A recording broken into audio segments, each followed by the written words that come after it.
Hi everyone, நான் உங்க Prabhakaran from Prabas MSOffice. இந்த வீடியோல எக்ஸல்ல எப்படி PDF or other different documents insert பண்ணி சென்ட் பண்றது.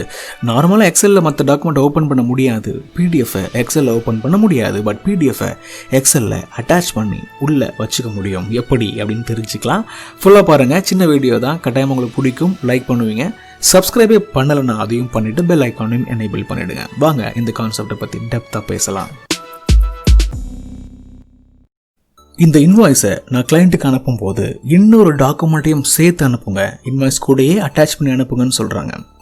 அப்போ எனக்கு என்ன தோணுது அப்படின்னா, இந்த இன்வாய்ஸ் கூட தனியாக இமெயிலில் ஒரு அட்டாச் பண்ணிட்டு அதை அனுப்பாமல் இதுக்குள்ளேயே பக்கத்தில் ஒரு PDF ஃபைலை நம்ம வச்சு அனுப்புனா இன்னும் எக்ஸ்பிளிசிட்டாக கிளைண்ட் இந்த ஃபைல் ஓப்பன் பண்ணும்போதே இதுவும் தெரியும், நல்லாயிருக்கும் அப்படின்னு நான் ஃபீல் பண்ணுறேன். புரியுதுல?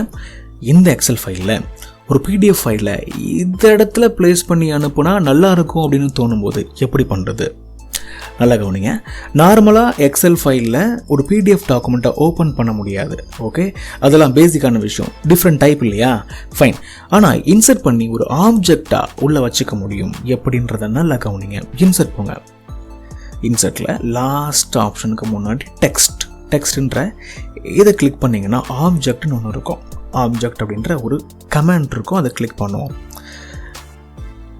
நம்ம என்ன பண்ண போகிறோம் அப்படின்னா, அதர் டாக்குமெண்ட்டை ஆர் அதர் டிஃப்ரெண்ட் ஃபார்மேட்டில் உள்ள ஒரு ஃபைலை அட்டாச்மெண்ட் மாதிரி எக்ஸல்குள்ளேயே வச்சுக்க போகிறோன்றதுனால கிரியேட் ஃப்ரம் ஃபைல்ஸில் கிரியேட் ஃப்ரம் ஃபைல்ஸை செலக்ட் பண்ணிவிட்டு எந்த இடத்துல அந்த ஃபைல் இருக்கோ அதை செலக்ட் பண்ணுவோம். எனக்கு இந்த இடத்துல ஒரு லிங்க் இருக்கு இல்லையா, இதை கிளிக் பண்ணி காப்பி பண்ணி இந்த இடத்துல பேஸ்ட் பண்ணிடுறேன். என்டர் பண்ணும்போது டைரெக்டாக அந்த லொக்கேஷன் நான் போயிட்டேன். இந்த PDF ஃபைல் தான் நான் இன்சர்ட் பண்ண போகிற ஃபைல். ஓகே, இதை கிளிக் பண்ணி இன்சர்ட் பண்ணுவோம். இன்சர்ட் பண்ணும்போது 2 ஆப்ஷன் முக்கியமாக நீங்கள் கவனிக்கணும். லிங்க் இந்த ஃபைலு கூட இருக்கிற மாதிரி இன்சர்ட் பண்ணணுமா அப்படின்னு யோசிக்கணும். ஒருவேளை அப்படி இருந்துச்சுன்னா நீங்கள் இதை கிளிக் பண்ணணும். இந்த லிங்க்கை நீங்கள் கிளிக் பண்ணிட்டீங்கன்னா என்ன ஆகும் அப்படின்னா, உங்கள் லோக்கல் டெஸ்க்டாப்பில் இருக்கிற ஒரு ஃபைலை தான் லிங்க் கொடுத்துருக்கீங்க வச்சுக்கோங்களேன். கிளைண்ட்டுக்கு அனுப்பும்போது அவனால் ஓப்பன் பண்ண முடியாது. ஸோ இதை கிளிக் பண்ணணும் அப்படின்னா அந்த டிரைவ் கிளைண்ட்டுக்கும் ஆக்சசபிளாக இருக்கணும். அதனால் இப்போ நான் இதை செக் பண்ணலை. அடுத்த ஆப்ஷன் டிஸ்பிளே அஸ் ஐக்கனை கிளிக் பண்ணும்போது இது PDF மாதிரியே தெரியும். சேஞ்ச் கொடுத்தோம் அப்படின்னா என்ன நேமில் நீங்கள் இந்த டாக்குமெண்ட்டை காமிக்க போகிறீங்கன்றதை கொடுத்துக்கலாம். டேட்டா ஃபார் இன்வாய்ஸ்ன்னு கொடுத்துட்டு ஓகே பண்ணிடுறேன். ஸோ இந்த PDF டேட்டா ஃபார் இன்வாய்ஸ்ன்ற நேமோட அழகாக இன்சர்ட் ஆக போகுது. லிங்க்கில் இன்சர்ட் ஆகாமல் டைரெக்டாக ஒரு அட்டாச்மெண்ட் மாதிரி ஆக போகுது. ஓகே பண்ணுவோம். எஸ், வந்துடுச்சா? இப்போ இதை நீங்கள் லைட்டாக ஃபார்மேட்லாம் கூட பண்ணிக்க முடியும். இந்த ஆப்ஷனை யூஸ் பண்ணி ஒரு ஆப்ஜெக்டை ஃபார்மேட் பண்ணுற மாதிரி பண்ணிக்கலாம். ஓகே, கிளைண்ட்டுக்கு அனுப்புனதுக்கப்புறம் அவங்க என்ன பண்ணுவாங்க, இதை டபுள் கிளிக் பண்ணி ஓப்பன் பண்ணுவாங்க. அப்போ இந்த ஃபைல் ஒரு PDF அப்ளிகேஷன் மூலமாக ஓப்பன் ஆகும். அதை பார்த்ததுக்கப்புறம் ஓகே சூப்பர், இதில் உள்ள இன்ஃபர்மேஷன்லாம் புரிஞ்சிருச்சுன்ட்டு இதை க்ளோஸ் பண்ணலாம். என்ன புரியணும் அப்படின்னா, ஒரு எக்ஸல் ஒர்க் புக்குள்ள இன்னொரு டைப் ஆஃப் ஆப்ஜெக்டை, இன்னொரு டைப் ஆஃப் டாக்குமெண்ட்டை நீங்கள் இன்சர்ட் பண்ணி வச்சுக்க முடியும்.